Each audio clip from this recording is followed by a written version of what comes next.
Hola, ¿qué tal? Buenas tardes, bienvenidos y bienvenidas a esta nueva, a este ciclo de conferencias y charlas que hemos estado organizando en Cajlay. Vamos a esperar unos segundos para que se conecten más personas.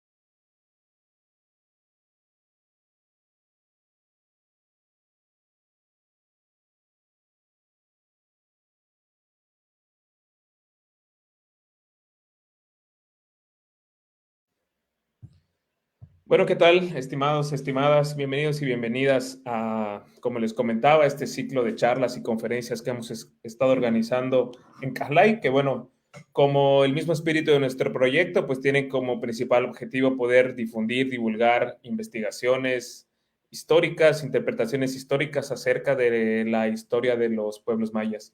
Y bueno, como todos sabemos, y si no lo saben, pues aquí estamos para comentarles.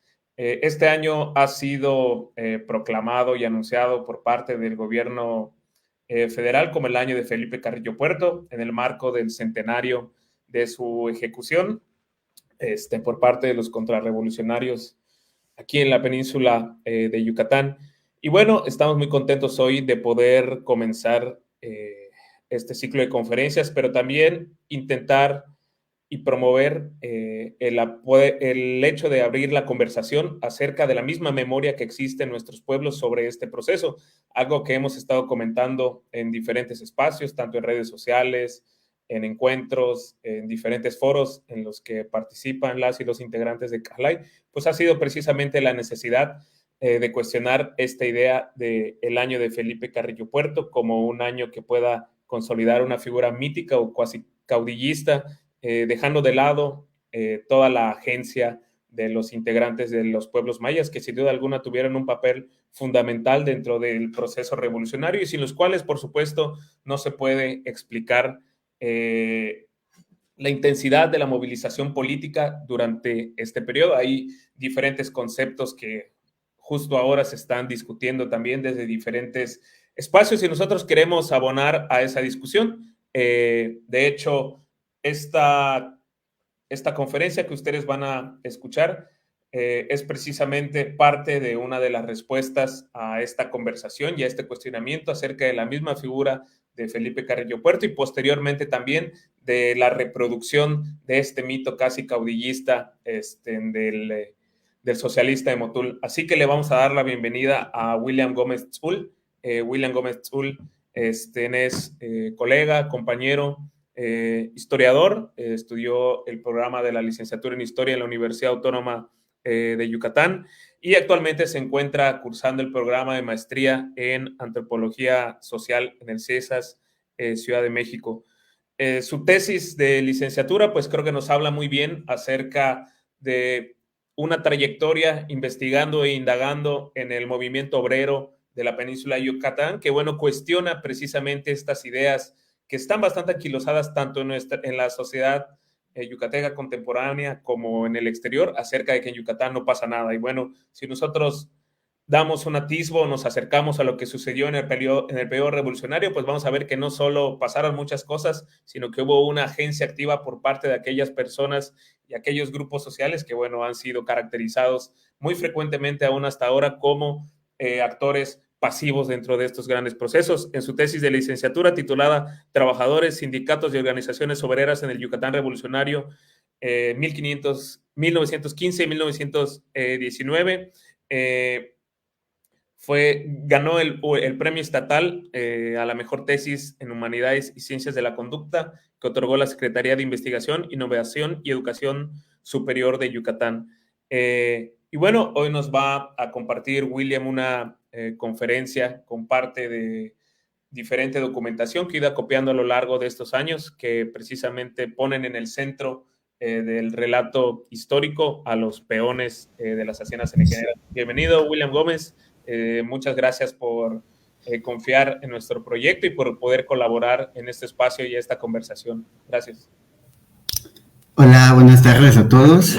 Buenas tardes, Coyoc. Y pues igual agradecerte mucho por darme la oportunidad, ¿no? De platicar aquí con los seguidores de Cajlight, contigo, con Ezer, y pues con quienes se quieran sumar, digamos, a esta charla, que pues el micrófono está abierto al público, ¿sí?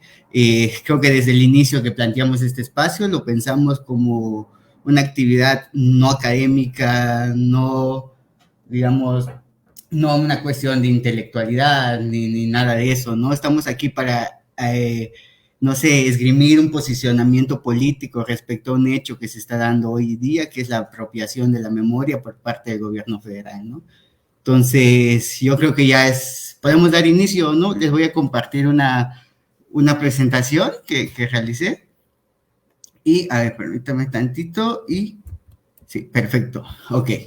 Bueno, pues considero adecuado retomar un poquito esto último que decíamos, ¿no? El por qué estamos hoy aquí presentes, varios de nosotros, hablando de la figura de Felipe Carrillo Puerto, dialogando en torno a la figura de Felipe Carrillo Puerto y buscando estos espacios alternos al oficialismo para hablar sobre Carrillo Puerto, ¿sí? Y pues la respuesta es básicamente que, como bien me explicó Coyoc hace unos momentos, el gobierno federal, a través del Senado de la República, pues decretó al año 2024 como el año de Felipe Carrillo Puerto, ¿no? Que de hecho aquí hay un error, pero bueno, el 2024 es el año de Felipe Carrillo Puerto, ¿no? Y eso es prácticamente lo que hoy nos trae a este espacio a dialogar en torno a este dirigente agrarista influenciado por el comunismo que vamos a presentar hoy, ¿no? Bueno, pues uno de los aspectos igual que a mí en lo personal me llamó o me motivó a plantear la Coyoc la posibilidad de este espacio de diálogo fue que cuando yo estaba viendo las fotografías digamos, de la ceremonia cívica que se realizó en Motul para conmemorar el 100 aniversario luctuoso de Felipe Carrillo Puerto el 3 de enero, ¿sí? Me encontré con una serie de fotografías que mostraban todo ese acto solemne desde el Estado, ¿no? Donde estaba el presidente de la República, el gobernador, funcionarios públicos estatales y federales, y toda esta cuestión, ¿no? Entonces a mí me pareció que lo que observaba era un claro proceso, digamos, de mitificación del caudillo revolucionario que fue Felipe Carrillo Puerto, ¿no? Y digamos, esta mitificación está ligada a lo que yo considero que es un proceso de ordenamiento de la sala de héroes de bronce nacionales. ¿Qué quiero decir con esto? Sabemos que en el siglo XX el gobierno que emanó del proceso revolucionario y se mantuvo por varias décadas en el poder, se vio la necesidad de construir héroes nacionales con la finalidad de a partir de ellos proyectar los valores o los ideales que querían que la gente, digamos, ligara a su proyecto de Estado-Nación, ¿no? Es decir, ese gobierno de la revolución creó estas figuras también de bronce con la finalidad de generar identidad nacional, ¿sí? Y sobre todo de apropiarse del discurso histórico y la narrativa histórica de la Revolución Mexicana, ¿no? Para legitimarse en el poder. Pues lo que hoy sucede con el gobierno actual, que se plantea como contrario diametralmente a lo que antes estaba, pues tampoco es tan diferente realmente, ¿no? Lo que vemos es que el gobierno actual está igual en su lucha por construir sus héroes nacionales, por sustituir a los antiguos héroes nacionales e incorporar otros nuevos que representan más los valores e ideales que al menos discursivamente adoptó este gobierno, ¿no? Y quiero decir que esto incluso se ve reflejado dentro de una política editorial, incluso de Fondo de Cultura, en la que se han ido publicando varios libros de estos caudillos revolucionarios, sobre estos caudillos revolucionarios que se van incorporando a la nueva sala de héroes nacionales, ¿no? Y aquí a mano solamente tengo dos, el de Sukun y uno que es dedicado al caudillo de Tabasco, ¿no? Garrido Canaval. Pero bueno, y con eso quiero decir también que para hacer esto, para que un caudillo de la revolución como Felipe Carrillo Puerto, sumergido dentro del movimiento agrarista y comunista de su tiempo, para que este personaje pudiese ingresar a la sala de los héroes nacionales, había que construirlo o moldearlo a que se acople dentro de los marcos valorativos que tiene el Estado-Nación en turno y el gobierno en turno. Es decir, ellos proyectan ciertos valores, el patriotismo, el nacionalismo y todas estas cuestiones, y Carrillo Puerto debe de responder a esos valores que se proyectan. Y para eso construyen una narrativa histórica en torno a su figura, y eso nos lleva a un proceso de apropiación de la memoria, que es en parte lo que hoy nos trae aquí, porque yo no vi muchos pueblos mayas en la ceremonia de Motul. Pero bueno, otra cuestión que a mí en lo personal me llevó a plantear este espacio fue el impacto visual que para mí tuvo la presencia de las fuerzas militares y las fuerzas armadas en la ceremonia de Motul. ¿Sí? Para mí fue realmente fuerte ver tanto militar en Yucatán, en Motul, en una zona donde pues históricamente el gobierno federal ha venido simplemente a realizar leva a invasiones que vienen desde el centro del país o desde otras latitudes, pero que, bueno, estuvieron muy presentes en la ceremonia de Carrillo Puerto, y su presencia en lo simbólico fue muy, muy impactante para mí y muy notoria, claro es, ¿no? Vean las fotografías. Pero bueno, ¿qué tienen que ver los militares con todo esto y la cuestión de la memoria y la narrativa? Bueno, básicamente, dos de las luchas que apoyó Felipe Carrillo Puerto, que no fueron sus luchas, sino de los pueblos mayas de Yucatán, organizados, pero que Carrillo Puerto los apoyó y las impulsó, fue precisamente contra el despojo de las tierras y contra la militarización del estado de Yucatán, que se dio entre 1918 y 1923, a partir de que los hacendados intentaron evitar que con el proceso revolucionario, los pueblos campesinos, mayas y mestizos del noroeste de Yucatán retomaran las tierras que las haciendas les habían arrebatado durante el transcurso del siglo XIX, ¿no? Cuando el auge del Enequén. Entonces, la base para que los hacendados lograsen esta recuperación de las tierras y evitar que los mayas continúen tomando las tierras como lo planteaba la reforma agraria, pues fue a través de la fuerza militar, y se vivió entre el 18 y el 23 un proceso de militarización forzada en el noroeste de Yucatán y en general en todo el campo yucateco, del cual incluso la historiografía habla muy poco, ¿no? Y bueno, demos cuenta, entremos de lleno a esto. Bueno, ¿qué pretendemos con esta charla? Sí, ¿qué pretendemos? Bueno, pues como les decía, ¿no? Primero, lo que queremos es plantear la posibilidad de construir una contranarrativa y una contramemoria sobre la figura de Felipe Carrillo Puerto. Contranarrativa porque es contraria en muchos sentidos y aspectos a la narrativa que hoy, que hoy nos da el gobierno federal respecto a la figura de Carrillo Puerto y en torno al proceso revolucionario en México en sí mismo, ¿no? ¿Sí?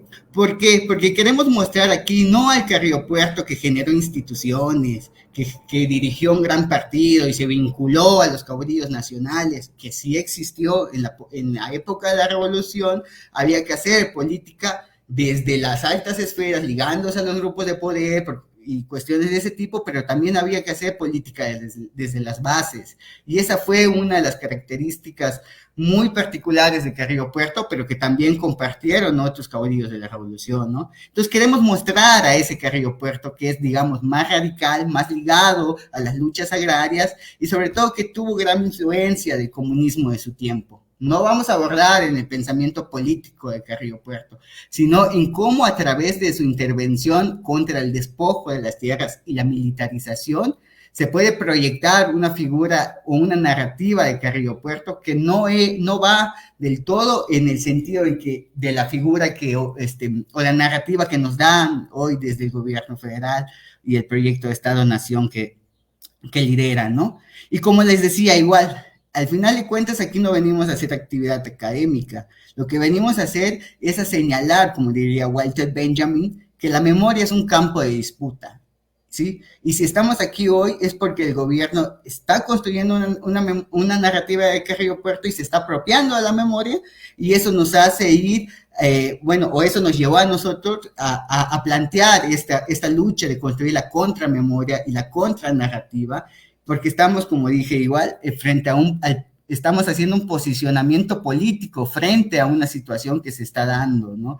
Que es la apropiación de la memoria, ¿no? En ese sentido, lo que quiero compartirles y lo que les voy a compartir en los siguientes minutos, digamos, no es cómo nace o se forja un ídolo, un héroe de la nación, no, no nos vamos a aproximar a ese Carrillo Puerto, que no, para nada. A mí lo que me interesa platicarles hoy es cómo Carrillo Puerto construyó vínculos con la población rural de Yucatán, con los mayas y mestizos de los pueblos, rancherías, haciendas y demás, y cómo a partir de su actividad como propagandista agrario, como propagandista de la revolución, pues fue vinculándose con estas luchas, ¿no?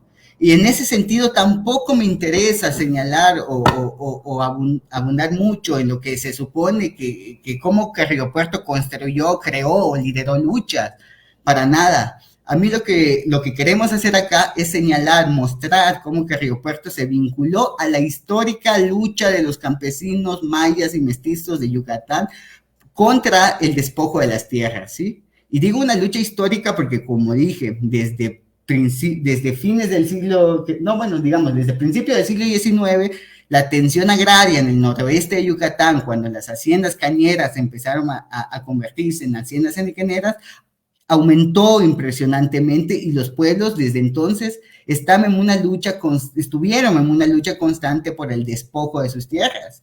Y están, porque hasta la actualidad hay luchas agrarias y cuestiones de defensa del territorio latentes en muchas partes de la península de Yucatán, ¿no?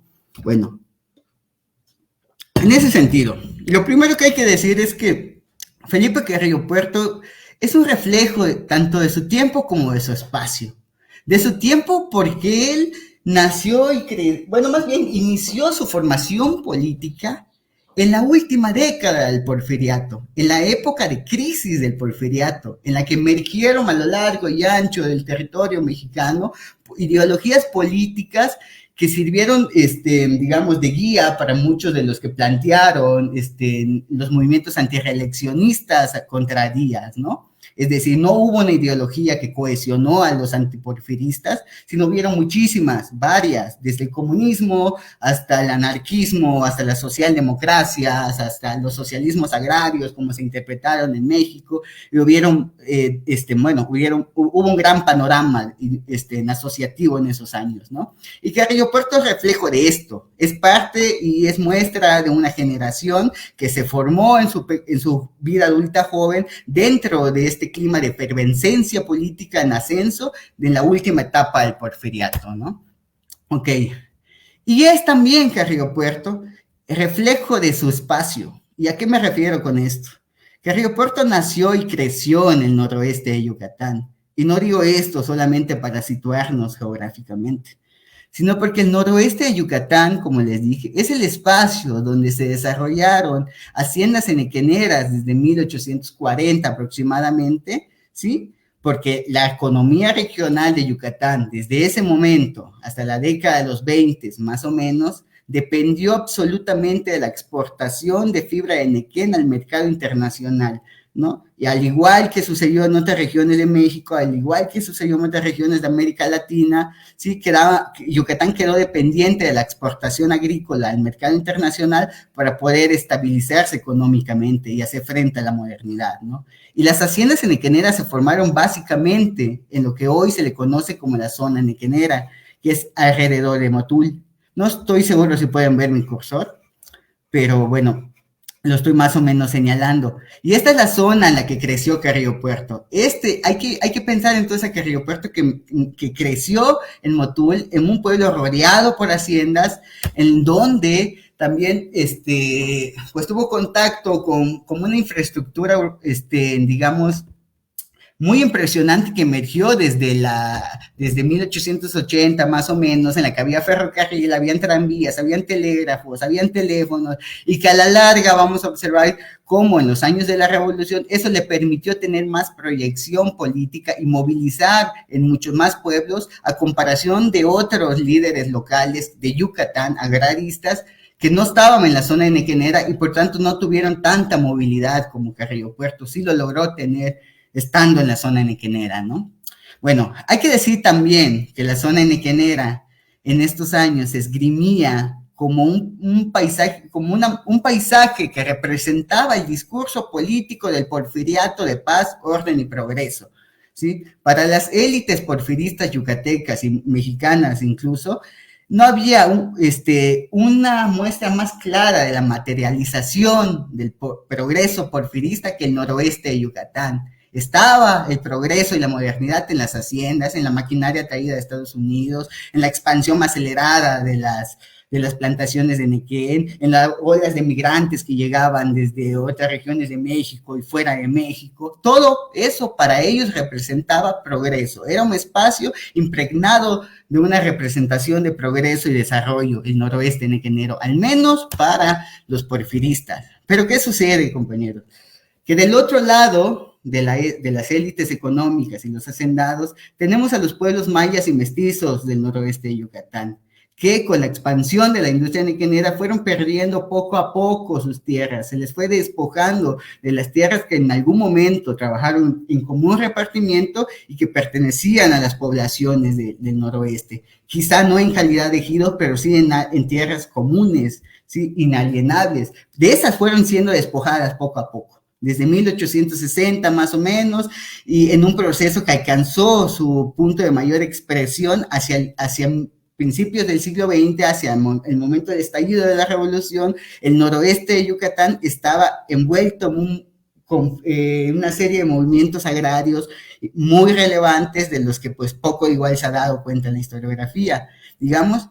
Y hay que decir que frente al discurso de modernidad y progreso que tenían los porfiristas, el noroeste de Yucatán se proyectó, sobre todo para los periodistas estadounidenses, de los que ya hemos oído hablar mucho, como Kenneth Turner, pero también se proyectó para los anarquistas caribeños como una de las expresiones más perfectas del porfiriato, por el gran sistema de dominación que consiguieron los hacendados en Yucatán. Y los anarquistas de Cuba, que editaban una revista que se llamaba Tierra, escribían sobre la cuestión de las haciendas nequeneras en Yucatán, sobre el despojo y sobre la explotación.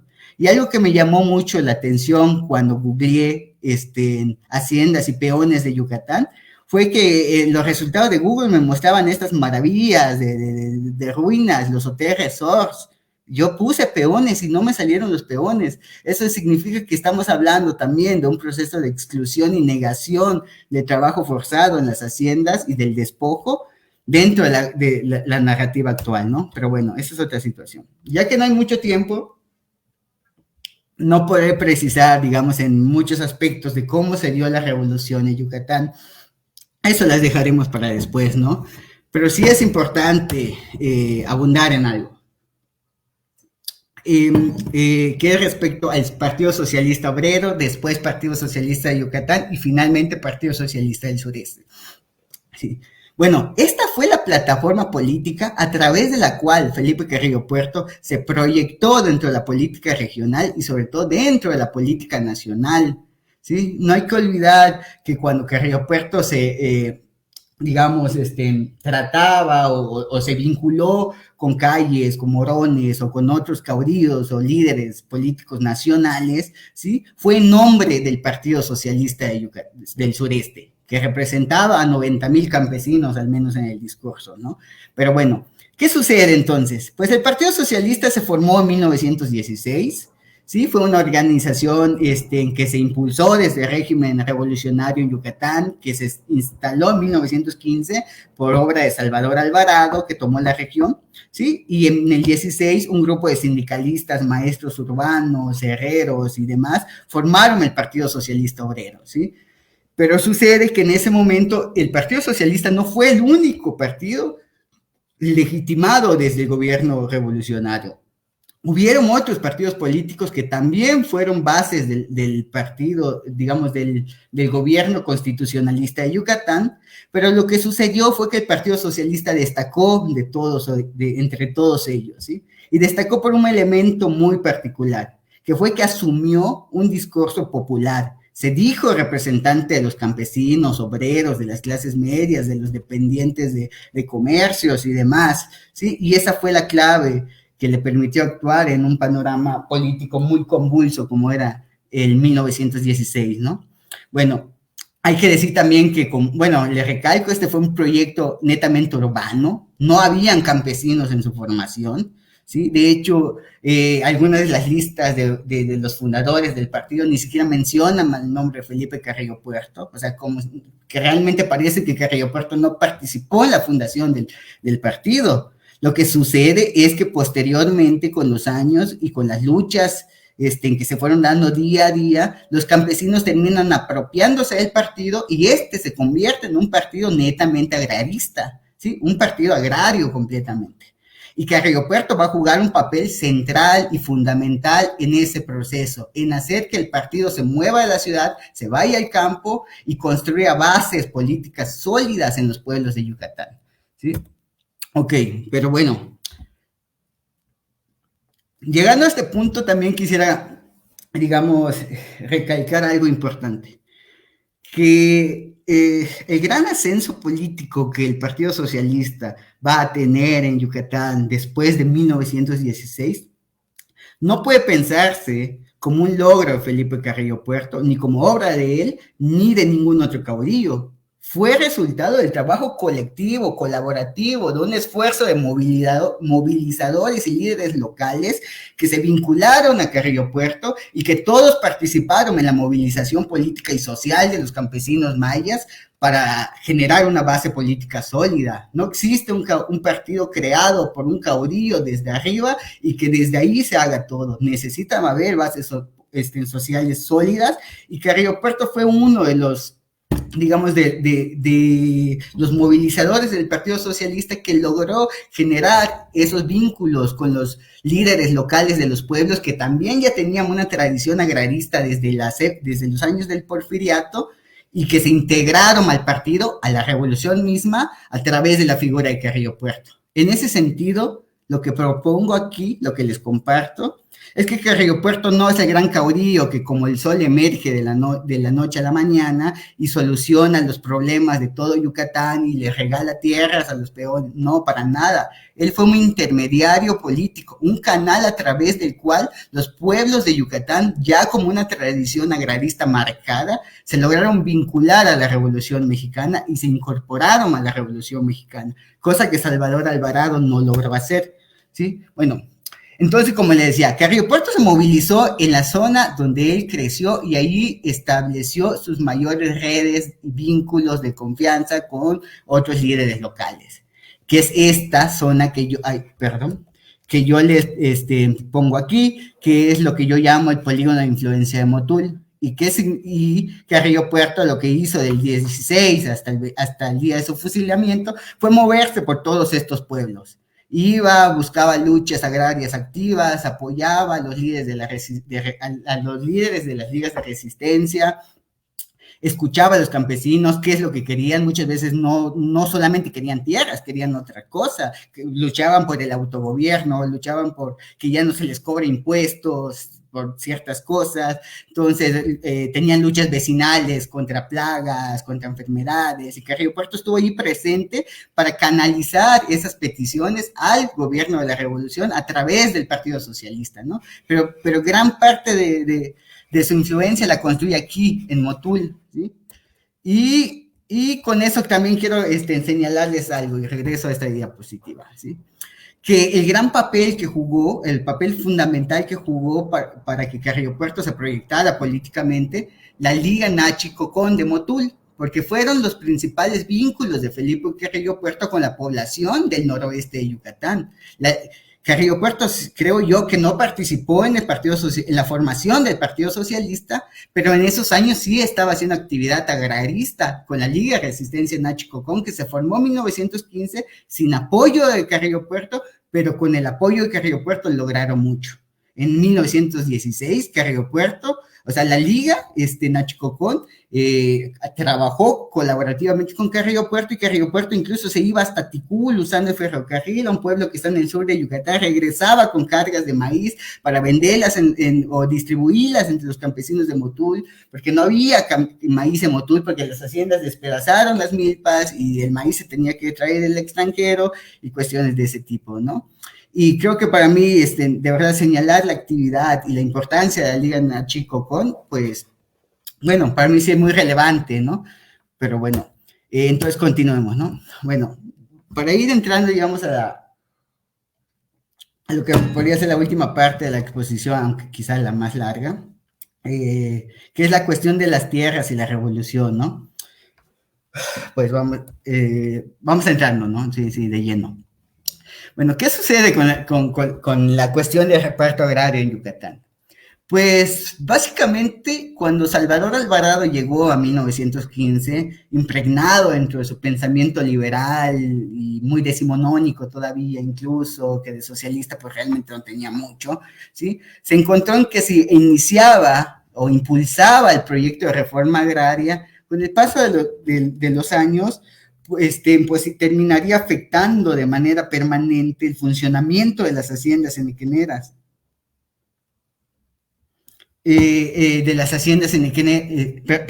Terminaría afectando el funcionamiento de las haciendas henequeneras y todas estas, en estas cuestiones, ¿no? Entonces, la estabilidad económica de la región, pues, podría peligrar.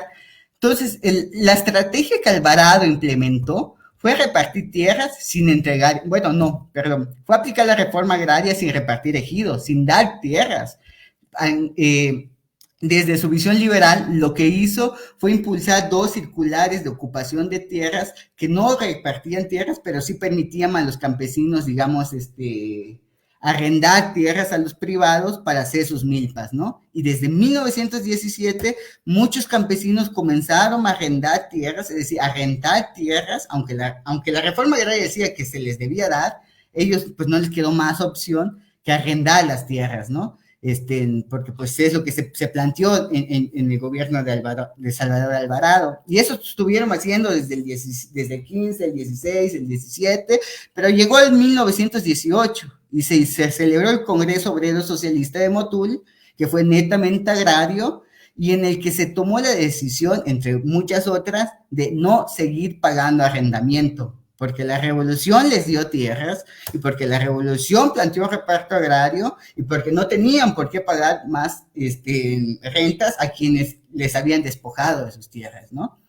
Y algo que es importante aquí señalar incluso es esta pequeña cita, la destaco, que pongo tomada de una carta de la Liga de Resistencia de Tixcocop, en los que ellos mismos dicen que de nada servía el pago del arrendamiento, porque únicamente era para beneficio de los propios terratenientes. O sea, desde el porfiriato ellos arrendaban tierras. Llegó la revolución y no les dieron tierras, siguieron arrendándolas, ¿sí? Y es aquí entonces cuando inicia, digamos, lo que yo llamaría una de las primeras experiencias colectivas de los milperos de Yucatán, como una movilización agraria que rebasó la experiencia espontánea y que se coordinó en buena medida desde la Liga Central de Resistencia, de la cual Felipe Carrillo Puerto era presidente.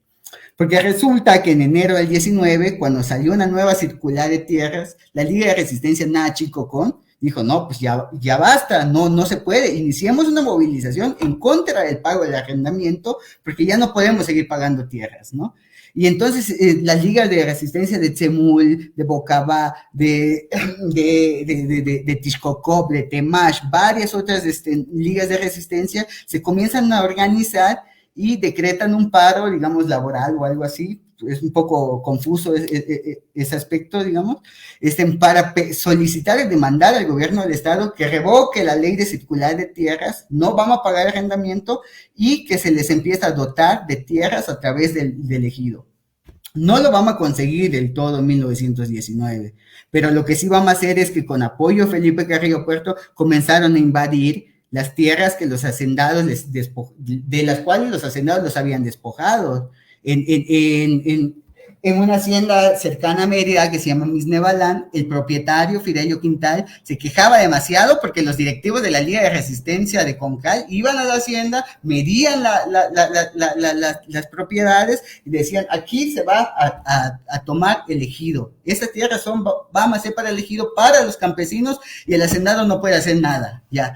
Eso en el contexto del 18 y principios del 19, y se consiguió bastante, o sea, muchísimas familias del noroeste de Yucatán lograron sembrar sus milpas a partir de la ocupación de tierras, validados por la circular decretadas por Alvarado en años previos, ¿no?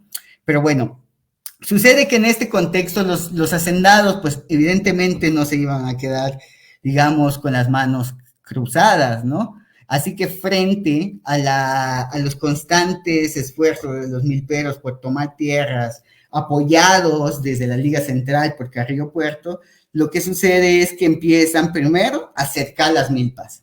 Imponen por medio de la fuerza, cercan las milpas, impiden que los campesinos puedan entrar a las milpas que llevaban al menos un año trabajando y que ya estaban a punto de cosecharlas, y en algunos casos ya las estaban cosechando. Y para que no acaben de cosecharlas, las cercaron. Y los campesinos quedaron privados de los recursos naturales de los montes, ya no podían acceder a ellos, y lo mismo hicieron con los cenotes, con lo que en Yucatán se conoce como las sabanas y otros, digamos,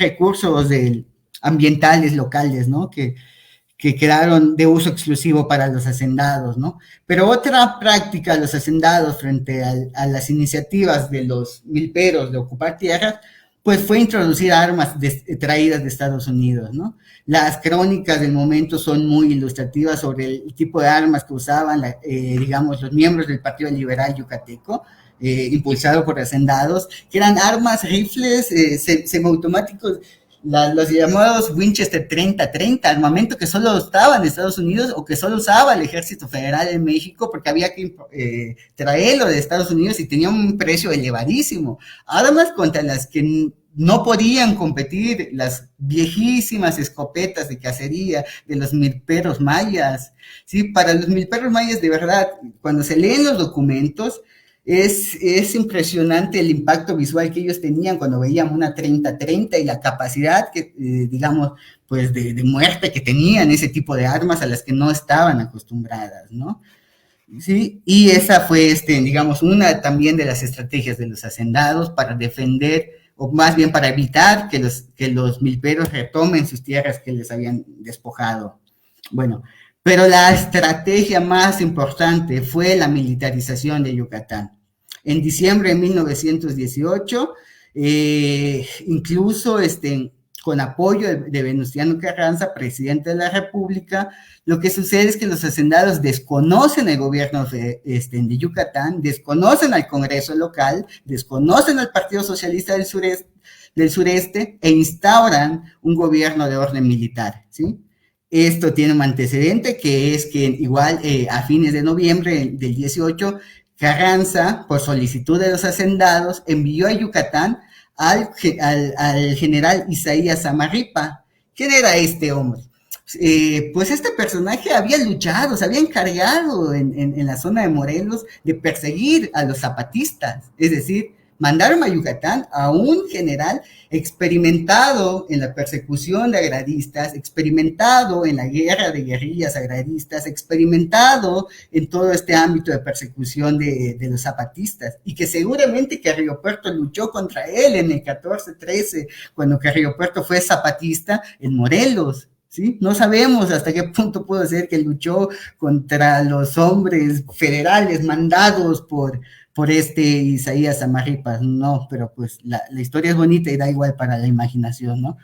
Pero bueno, sucede que como la suspensión del orden constitucional en Yucatán, pues Carrillo Puerto se tiene que salir a refugiarse a la Ciudad de México, si no, pues iba a ser fusilado, como posteriormente lo fue, ¿no? Pero bueno, se fue a la Ciudad de México, y es importante este momento en la formación política de Carrillo Puerto, porque cuando se fue a la Ciudad de México, conoció a la vanguardia del comunismo internacional que en ese momento estaba en México y estaba intentando generar un movimiento comunista en este país, y con ellos se nutrió políticamente de manera impresionante, ¿no? Pero bueno, para dar parte para ir entrando a la última parte de la exposición. Ok, ya hablábamos de la militarización, ok. Pero ¿qué sucede? ¿Cuáles fueron las implicaciones? ¿Cuáles fueron las afectaciones sobre la población?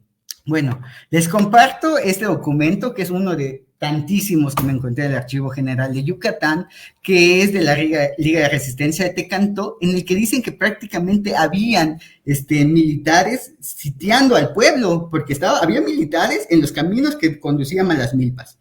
Habían militares asentados o destacados en las fincas y haciendas eniqueneras. Habían militares destacados en las salidas de los pueblos. Habían militares dispersos entre los montes. ¿Me entienden? Entonces, en palabras de los vecinos del pueblo de Tecantó, el pueblo quedó sitiado. No podían salir del poblado, no podían hacer uso del ferrocarril y tampoco ir a las milpas, ¿no? Y eso fue muy común, fue muy regular y muy recurrente en todo el noroeste de Yucatán a partir de la militarización. Y de hecho aquí les pongo este pequeño mapita, Tecantó está aquí, y todos estos puntos blancos, negros, digamos, son haciendas, es decir, son probables lugares de abastecimiento o de destacamiento de militares. Es decir, si en cada hacienda, que no creo que sea así, pero si en cada hacienda había militares, o si cada hacienda servía de refugio y de abastecimiento para los militares, pues eso significa que el pueblo de Tecantó realmente estaba rodeado de un territorio controlado por hacendados y militares. Y por eso no podían hacer uso de sus tierras comunales, de sus ejidos, ni siquiera salir del pueblo, ni siquiera comunicarse como Tul, porque ellos querían comunicarse como Tul y los militares no lo permitieron. ¿Sí? Entonces, esto es parte de los efectos que se dio, digamos, el sitio a varias poblaciones, ¿no? Pero el efecto más grande fue en torno a la milpa.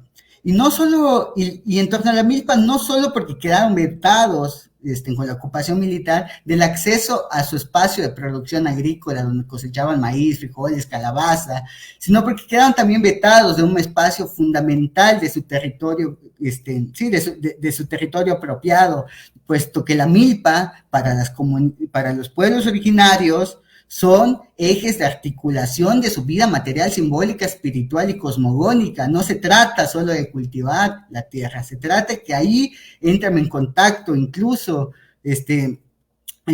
con sus dioses y con la naturaleza misma, ¿no?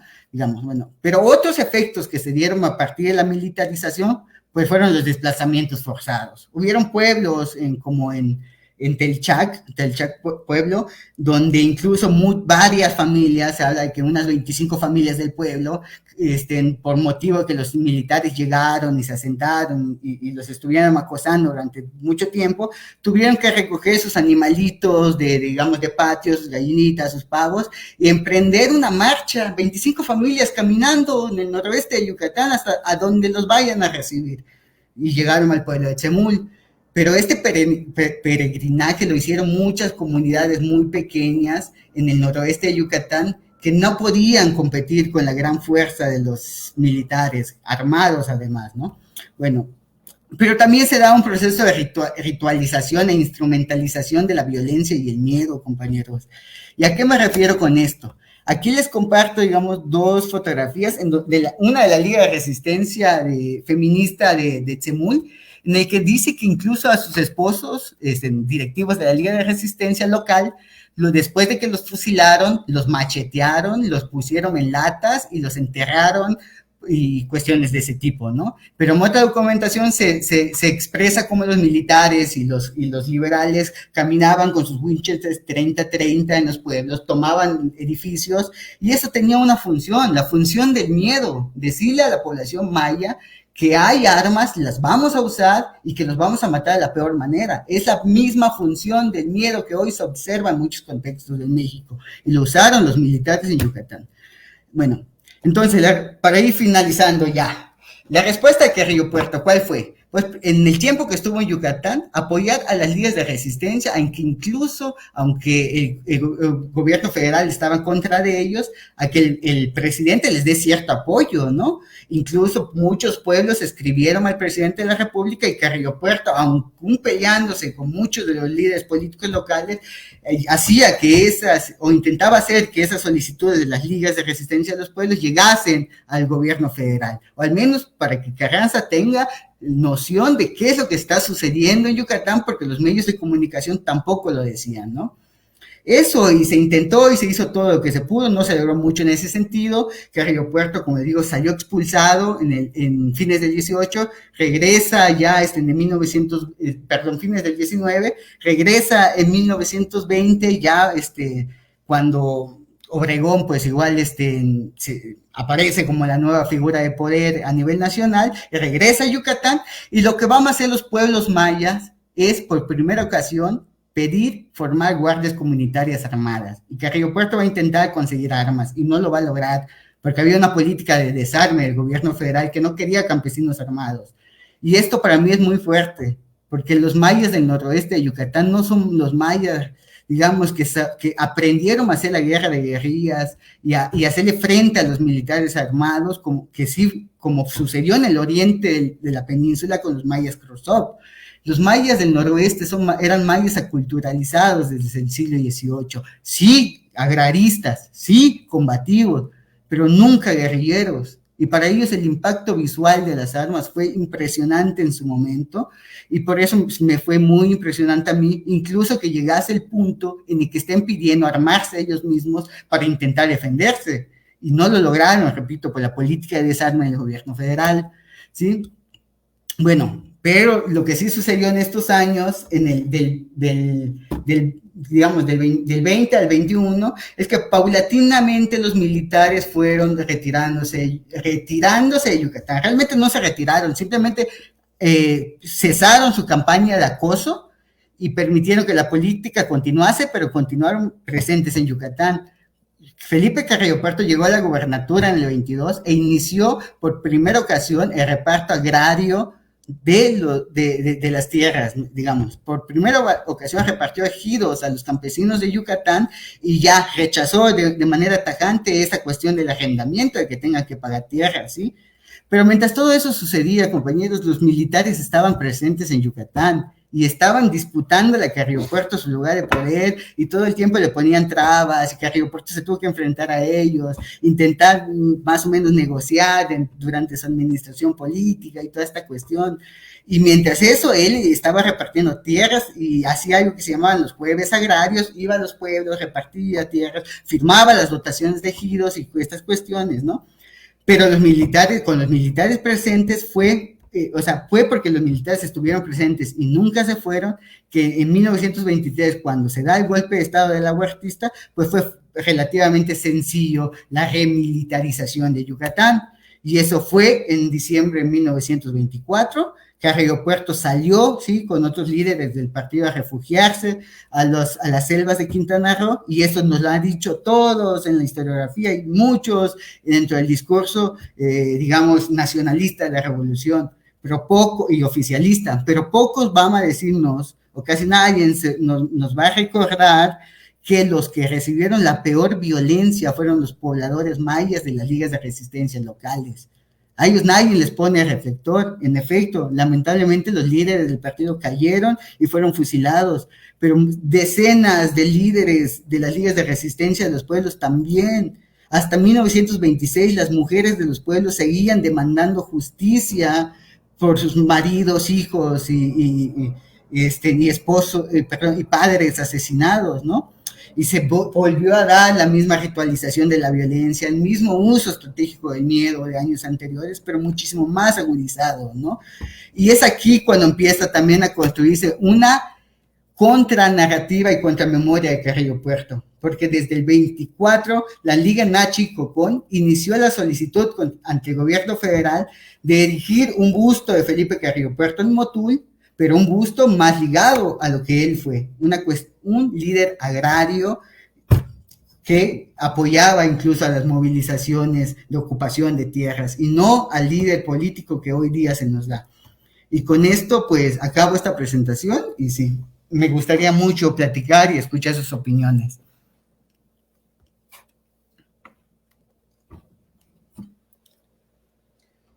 Pues muchísimas gracias, William, por todo lo que nos has compartido y que bueno, definitivamente es un contrapunto total a a este tono celebrativo que se le ha dado a todo lo relacionado con Felipe Carrillo Puerto, obviamente a partir de la institucionalidad, y que bueno, como han dicho sobre todo aquellos historiadores que se identifican con la historia desde abajo, con la historia de los trabajadores, con la historia de la gente común, este tipo de discursos pues difícilmente o nunca, más bien nunca pueden aguantar una revisión de la historia a ras de suelo, ¿no? Lo que bien comentas que vivieron la gente común del principios del siglo XX, los campesinos, las mujeres mayas, pues dista mucho de todo aquello que se ha ido construyendo precisamente a partir de la apropiación de la figura de Carrillo Puerto, precisamente a partir de toda esta institucionalidad estatal. Y pues en este espíritu nosotros queremos invitar a todos los que nos están escuchando, a todos los que nos van a escuchar también, porque pueden dejar sus respuestas posteriormente, pues a que nos compartan sus comentarios, sus puntos de vista, sus observaciones. Yo tengo muchísimas con todo lo que comentaste. Yo creo que una de las primeras cuestiones que me llama mucho la atención, pues es este vínculo, obviamente, de la península de Yucatán, de los peones y de los campesinos, con este espacio del Caribe, que es Cuba, ¿no? Sobre todo teniendo en cuenta la enorme importancia que tuvieron los cubanos, todos estos intercambios tecnológicos para la expansión de las haciendas azucareras, la llegada de los peones puertorriqueños y cubanos también durante el Porfiriato, pero que bueno, sabemos muchísimo menos acerca de estos vínculos de secciones anarquistas, que bueno, los anarquistas, como tú lo sabrás mejor, siempre han tenido estos órganos de prensa fuertes en donde puedan difundir sus ideas, y pues en ese sentido quería preguntarte qué era lo que discutían ellos acerca de Yucatán, ¿no? ¿Qué cosas les preocupaban al ambiente de la movilización política en la isla de Cuba de lo que sucedía en Yucatán, ¿no? ¿Por qué le prestaban atención? ¿Qué valoraban? Y sobre todo, ¿quiénes eran las personas de aquí que tenían fuertes nexos con ese movimiento obrero cubano? Ok, sí, bueno, en su momento dejé ahí un texto a medias que trataba justamente sobre, digamos, los corresponsales de la revista Tierra en Yucatán y un poquito su relación que tuvieron sobre todo con los Escoffier, ¿no? De finales del Porfiriato y el periodismo yucateco, ¿no? Porque, ¿qué sucede? La revista Tierra que se publicaba en Cuba era una revista de circulación transatlántica, ¿sí?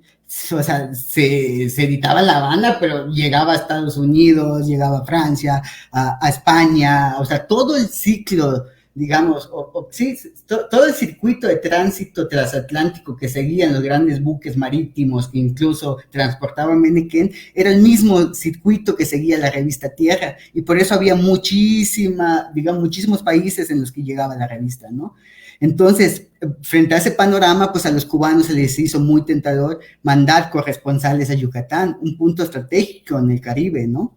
Y lo hicieron en 1903, llegaron 2 corresponsales a Yucatán, 2 catalanes, que posteriormente serían presos, les registraron su casa habitación, se les encontró propaganda anarquista y los expulsaron de nuevo hacia Cuba y regresaron ya hasta 1911 todavía a Yucatán y estas cuestiones, ¿no? Pero, ¿qué sucede? El asunto aquí es que no encontré en su momento quiénes eran, digamos, los yucatecos que apoyaban a los anarquistas, porque me encontré más bien que incluso en ese momento, 1904, los grupos obreristas de Progreso y de Mérida, que eran los más avanzados, incluso ellos rechazaban un poco al pensamiento anarquista de estos cubanos, porque lo consideraban muy radical, porque ellos todavía pensaban en el viejo mutual, o sea, los obreros yucatecos todavía pensaban en el viejo mutualismo, ¿no? Decimonónico, entonces no querían ni planteaban revolución, ni planteaban huelgas, ni planteaban nada de eso, simplemente pues una cosa medio extraña entre mejoras laborales, de condiciones, entre que regresen los viejos privilegios del mutualismo y cosas de ese tipo, ¿no? Pero realmente me pareció que no tuvieron tanto impacto, y por eso en su momento se me hizo igual muy significativo que en 1915 la Casa del Obrero Mundial, de tendencia anarquista, tuviese una de sus grandes centrales en Yucatán, en Mérida particularmente, ¿no? Y que de 1915 a 1919, que fue mi tesis de licenciatura, el anarquismo sea digamos, la base de la organización sindical en Yucatán, ¿no? Eso fue realmente muy interesante para mí, y consideré y considero todavía que en parte Yucatán no es un territorio en el que nazcan anarquistas así como sería una parte industrial o algo así, ¿no? O incluso las partes agrarias en Aragón, en España o algo así, ¿no?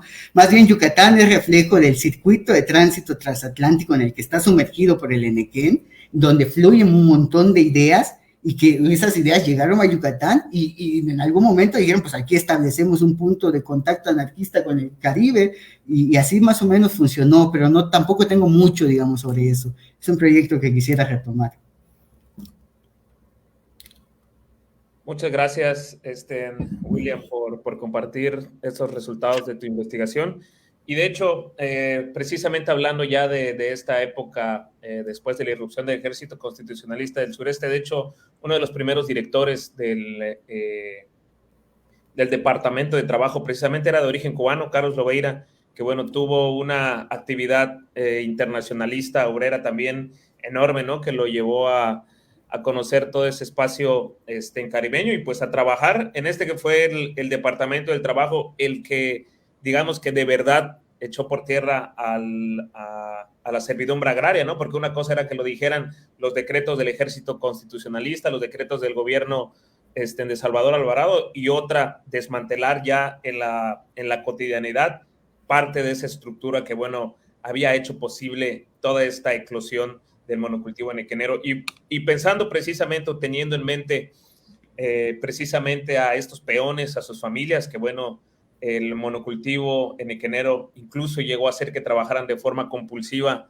en los niños, en los ancianos, las mujeres de toda condición, un poco rompiendo toda esta dinámica de la división del trabajo que también se había ido cimentando a lo largo del siglo XIX. Quería preguntarte, porque nos hablaste de lo que sucedía en los pueblos, de lo que sucedió con los campesinos, con la Liga de Resistencia Socialista en las localidades del noroeste enequenero, y quería preguntarte si también en tus indagaciones te topaste con qué era lo que sucedía en las haciendas, ¿no? Con los peones, con sus familias, si también había organización. Desafortunadamente, uno de los trabajos más importantes al respecto, pues no se encuentra traducido, y pues es muy difícil que sea difundido de esa manera, ¿no? Que es el texto en el nombre, que es la tesis de doctorado de Paul Leys, el Archivo de la Redención, en donde, bueno, al menos desde mi perspectiva, hecha por tierra para siempre, esta idea que se ha tejido de los peones como trabajadores serviles o pasivos, que bueno, nos demuestra cómo a partir de 1916, 17, 18 y hasta la irrupción del Ejército Federal con Isaías de Samarripa, pues en realidad convirtieron en todo un hervidero el noroeste enequenero, precisamente a partir de huelgas, motines, incluso actos de sabotaje frente al deterioro de las condiciones de vida en el noroeste enequenero. Entonces, yo quería preguntarte si tú has encontrado algo de esto a lo largo de tu investigación, ¿no? La forma en la que los peones enequeneros de las haciendas se fueron organizando y actuando frente a este orden antiguo que se resquebrajaba, ¿no? Pero en donde, bueno, a veces da la impresión de que los peones tampoco tenían sitio dentro de los proyectos revolucionarios, ¿no? Porque la visión de lo que iba a ser un campesino del pueblo estaba muy clara, pero bueno, ahora con toda esa población que se ha quedado en las haciendas enequeneras, ¿qué va a suceder, no? Sí. Bueno, esto igual es muy, muy interesante, y claro, he encontrado muchas cosas respecto a los peones, ¿no? Y sí, desde la semana pasada que me presentaste ahí y escribiste que iba a tratar sobre la cuestión de los peones, y dije, ay, como que le voy a quedar a deber a Coyoc, ¿no? porque mira, no sucede, no es que no hubiesen movilizaciones en las haciendas, entre los jornaleros residentes. Tú mismo con tu tesis de maestría mostraste el caso de los jornaleros, digamos, de los braceros que venían de otras regiones del país, ¿no?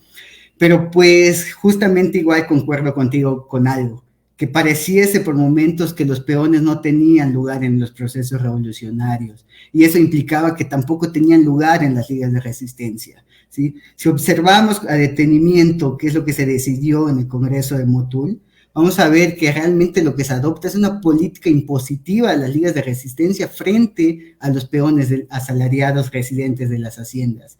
¿Sí? ¿Por qué? Porque incluso el partido autoriza el boicot y sabotaje para incorporarlos a las ligas de resistencia. Digo, pues uno pensaría, ay, pues qué bueno que se incorporen y luchen así. No, porque también había otros elementos que hacía que los peones de las haciendas se mantuvieran distantes de las ligas de resistencia y buscasen sus propios espacios de expresión política y de movilización social alternos a las ligas de resistencia. Y uno de esos aspectos incluso fue incluso normativo, legal, porque si se revisa la ley de trabajo de 1918, la ley de trabajo, vamos a ver igual cómo ahí se le da prioridad incluso a, digamos, pues, a las ligas de resistencia y esta cuestión, ¿no? Pero también haciendo una revisión de los estatutos del Congreso de Motul, también se observa, y de Izamal posteriormente, también se observa cómo en sí el sujeto revolucionario, el sujeto importante dentro del discurso y el proyecto político del régimen socialista y de su proyecto de Estado-Nación era el campesino maya mestizo, no el peón. Y hay una confusión muy extraña porque ellos hablaban de trabajadores asalariados, de proletario y todo esto, pero no, le dieron a la facultad a los vecinos de los pueblos, incluso de excluirlos de las tomas, de los procesos de toma de decisión importantes que se daban en la Liga de Resistencia. Que incluso, mira, en parte de mi tesis de maestría, que ya la acabé, todavía no la presento, pero ya la acabé, algo que planteo es que en los pueblos de Yucatán, con las ligas de resistencia, se creó un sistema de gobernanza interno que no era propio, digamos, del proceso revolucionario, tenía que ver con la vieja tradición de hacer política de los pueblos que heredaban la colonia, bla, bla, bla. Pero el caso es que se generaron espacios de toma de decisión internos en las comunidades, que eran las ligas de resistencia, de los cuales fueron excluidos los peones. Y ahí se tomaban decisiones trascendentales de índole laboral, huelgas, incrementos de salarios, crear comisiones de arbitraje, y no podían votar, ni siquiera podían levantar la mano para votar o asistir incluso a los peones. Para la década de los 30 tengo documentación que avala que los directivos del Partido Socialista del Sureste le decían a los líderes de las ligas de resistencia locales: convoquen a la gente a la reunión para designar a su candidato a la alcaldía, pero no están invitados los peones de las haciendas, solo los vecinos de los pueblos. Entonces, vemos cómo incluso dentro de los propios estatutos de los congresos de Motul y las leyes y todo esto, se generan un marco que fue desfavorable para los jornaleros, y a lo largo de 1916 hasta 1935, hasta el momento de desintegración de las ligas, los jornaleros sí vamos a colaborar con las ligas, pero lo vamos a hacer de manera ambivalente. Siempre vamos a preferir buscar espacios o vías alternas de negociación política que no sean las ligas de resistencia, porque también los veían como hombres de poder al final de cuentas. Ellos fueron tanto desplazados de ellas. Y eso tendría que decir. Gracias, William. Lo otro que también a mí, bueno, de entre todas las posibilidades que nos compartiste acerca de seguir investigando, creo que una parte en la que se ha enfocado el proyecto de Cajlay también es los restos físicos, materiales de que hay en nuestros pueblos, ¿no? Y ahora me recuerdo una historia que en alguna ocasión, precisamente en una actividad de Cajlay, unas compañeras de Muna, Sujarini Carrillo, a quien le mando un saludo también, ojalá nos esté viendo allá en Muna, nos comentaba precisamente las historias que hay alrededor, precisamente de unos árboles que hay en el centro de Muna, que están fuertemente vinculadas como un espacio, digamos, de la memoria de la contrarrevolución de Yucatán, ¿no? En el entendido de que aún existen estas historias que vinculan ese espacio con este episodio que tuvo mucho revuelo en cuanto al enfrentamiento entre socialistas y liberales en 1919 y que, bueno, se saldó con la ejecución directa de varios socialistas en en el pueblo. Y mi pregunta iba para saber si tú conocías más de estos espacios en Yucatán, ¿no? Porque digo, en los pueblos del interior, en el noroeste nequenero, porque a veces también parece que no solo se borra la memoria documental, histórica, sino también en los mismos pueblos, ¿no? Y yo me refiero, por ejemplo, a un episodio que, si bien no es Yucatán, está fuertemente vinculado a la contrarrevolución de los liberales que sucedió en el norte del Camino Real en Campeche, que es esta purga masiva de socialistas en Nunquiní, en Calquiní, en Bécal, y que bueno, hasta hace algunas décadas era parte muy importante de la memoria colectiva de los pueblos mayas del norte de Campeche y que explica parte de la migración a la zona de los Chenes, pero que bueno, actualmente se hace muy escasa referencia cuando no hay un abierto deseo de que esa parte de los campechanos matándose a sí mismos, los mexicanos matándose a sí mismos, pues se olvide, ¿no? Quería preguntarte si tú conoces más de este tipo de historias vinculadas a paisajes que se encuentran en los pueblos de Yucatán, ¿no? Lamentablemente no. Lamentablemente no tuve oportunidad, digamos, de hacer un recorrido de campo tan extensos, ¿no? La última vez que estuve en Yucatán, que es cuando yo ya llegué convencido de que observar el panorama actual, las ruinas y todas estas cuestiones, pues me servirían de mucho el diálogo con la gente, la reconstrucción de los elementos de la memoria a partir de elementos muy pequeños, fragmentarios, que uno podría encontrar, digamos, en las pláticas que entabla con los milperos y todo eso. Pues en ese momento fui muy convencido que podía hacer mucho, pero pues no me dio tanto tiempo realmente de hacer este tipo de recorridos. No, y realmente incluso eso que tú me compartes para mí es completamente nuevo y qué fascinante.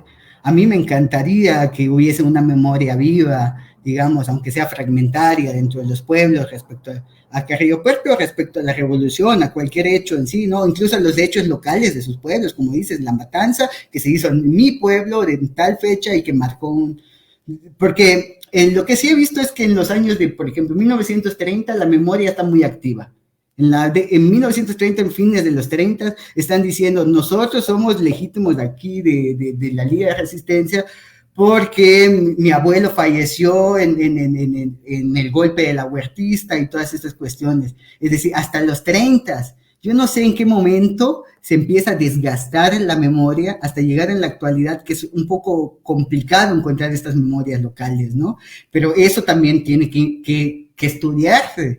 ¿Cómo se olvida la memoria? El proceso de desgaste de la memoria, que yo creo, hay un texto muy bueno que leí hace un tiempo sobre el asunto de eso de opacar la memoria, pero en el caso de España con los socialistas y comunistas durante la guerra civil, y cómo dentro de los pueblos optaron por negar su propia historia, pues, siendo víctimas del fascismo, porque les traía implicaciones negativas en las décadas de los 70s, 80s y 90s.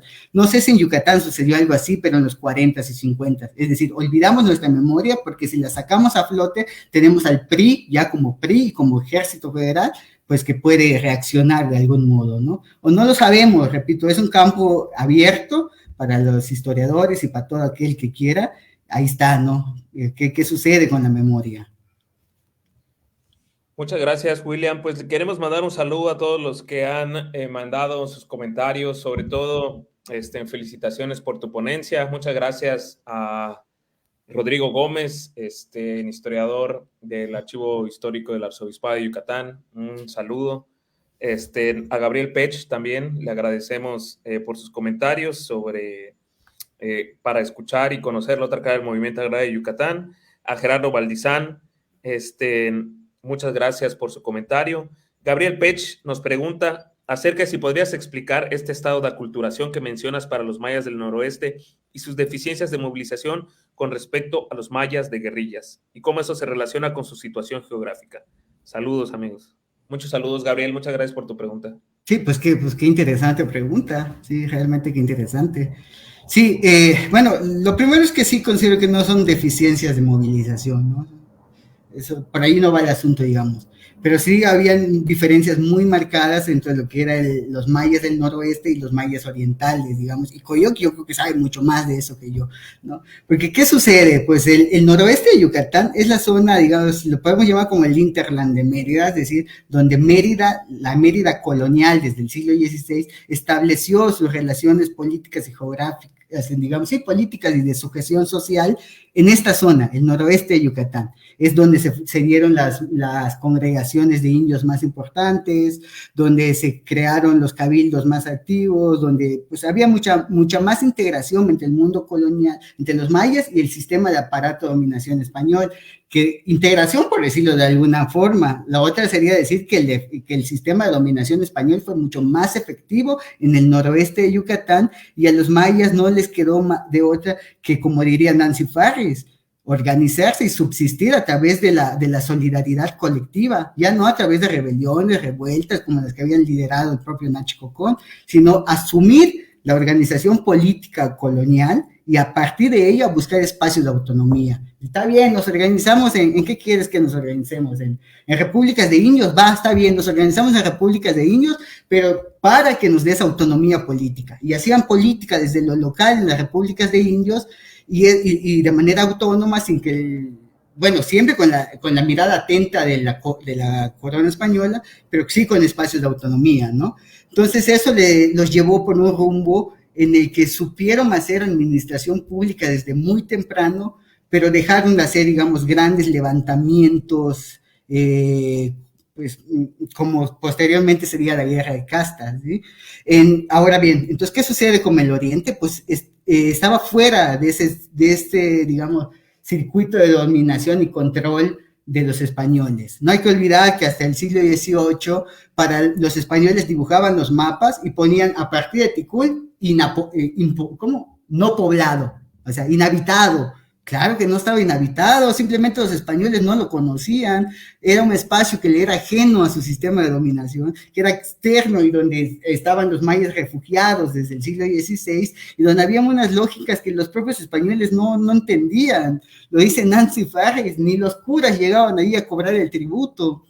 Y bueno, eso fue lo que en parte generó que en esta zona del Oriente haya mucha más, digamos, que pues no se dé ese proceso de aculturalización que sí se dio en el noroeste de Yucatán. Y con proceso de aculturación, digamos, no me refiero a que se hayan dejado, simplemente fue una estrategia de subsistencia política y social frente a un proceso de dominación, ¿sí? No había de otra. En el Oriente sí había más posibilidades y esas posibilidades desembocaron en la guerra de castas a mediados del siglo XIX. Y la guerra de castas generó una tradición de organización militar religiosa en esta región de la península de Yucatán, que para los años de la revolución, si bien ya había entrado en cierto desgaste, pues todavía seguía ciertamente latente en esta parte. Por algo, en Iturralde de Taraconis, en el 25, formó el batallón de voluntarios mayas, un grupo paramilitar, con mayas del oriente, porque ellos sabían hacer la guerra, pero no lo sabían los mayas del noroeste, porque no fue digamos, su devenir histórico. Ellos se tuvieron que enfrentar a la dominación a partir de otros medios, los que tenían a su alcance, a su disposición, y por eso lo planteo un poquito así, de que no se trata de deficiencias de movilización, no, simplemente son otros rumbos, otros parámetros de resistir a la dominación. Incluso en el porfiriato todavía vemos esas prácticas, esa forma de resistencia cotidiana, que diría James Scott, ¿no? Subterránea, oculta, y no abierta con banderas como sí serían los mayas del Oriente, ¿no? Y eso diría, sí, sí. Muchas gracias, William. Y ya para terminar, Cristina Muñoz, a quien también le mando un caluroso y afectuoso saludo, nos pregunta acerca de, bueno, nos has hablado mucho, bastante acerca de todas estas redes políticas que existían por parte del movimiento obrero, pero había otras redes, digamos, hasta cierto punto más antiguas y con una tradición hasta secreta, como lo fue el de la masonería, ¿no? ¿Tú has encontrado algún vínculo entre todas estas redes de logias masónicas o de integrantes de las logias que también participaran dentro de los procesos revolucionarios y de las reivindicaciones obreras? Sí, claro que sí, claro que sí. Consideremos, por ejemplo, que en su célebre obra, E.P. Thompson ya plantea algo que se llama el árbol de la libertad. Es decir, antes de la revolución se construyó el árbol de la libertad. ¿Qué es eso? Un periodo en el que confluye en la Inglaterra postindustrial, o sea, una gama muy variada de ideologías políticas, socialismos de muchos tipos, más pensamiento ilustrado, los masones, las ideas racionalistas, las ideas del naturalismo, ¿no? Naturismo, se le diría una cosa así, ¿sí? O sea, hay una diversidad impresionante de ideologías o subideologías sobre las cuales se construyó el sindicalismo moderno en Inglaterra. Y eso sucedió en muchísimas partes del mundo, incluyendo Yucatán. En la parte final del porfiriato, de 1908, 1913 más o menos, había una efervescencia de ideas políticas en Yucatán tan grandes, o sea, que difícilmente podemos decir que sea el movimiento obrero revolucionario herencia del anarquismo, ¿no? Había mutualismo, estaban las logias masónicas, se sabe que gente como Carlos Castro Morales empezó como militante de una logia masónica, se pasó a una sociedad mutualista y terminó siendo socialista, ¿me entienden? Había muchísima gama de ideologías que digamos, incubaron lo que sería el movimiento obrero de la época de la Revolución. Y sí, hay muchísimas. Y todavía en la época de la Revolución hay ciertos vínculos entre las logias masónicas y ciertos sindicatos, sobre todo porque el anarquismo abrió esta parte de aceptar los pensamientos naturistas, o sea, y todo esto, y muchos líderes obreros yucatecos, incluyendo Carlos Castro Morales, incluyendo a Carlos Loeira, incluyendo a Antonio Buenfil y otros, convulgaban con estas ideas del naturismo. Entonces, estos primeros años de muchas ideologías de todo tipo, es justamente eso a lo que E.P. Thompson se refirió como el árbol de la libertad, un hervidero de ideas políticas de todo tipo, de las cuales se perfila el sindicalismo moderno.